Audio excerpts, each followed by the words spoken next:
مرد اور عورت اس دنیا میں ایک دوسرے کی برابری کرنے کے لیے نہیں آئے بلکہ برابر کرنے کے لیے ہی آئے ہیں۔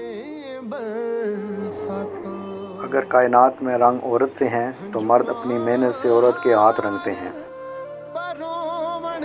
مرد اور عورت تو ایک دوسرے کے لیے سورج اور چاند ہیں۔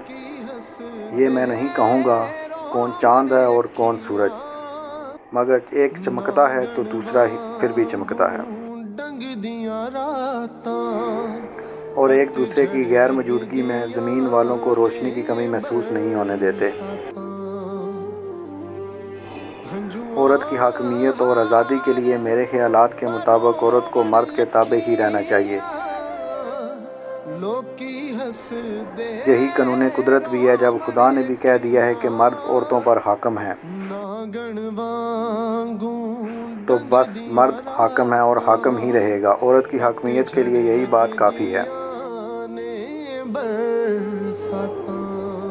کہ اس کی حاکمیت مرد کے دل پر ہونی چاہیے، جو اس کے ایک آنسو پر مرد سب کچھ قربان کر دیتا ہے۔ عورت ہمیشہ مرد کی برابری کرنے میں ہی خود کو ذلیل اور خوار کرتی ہے۔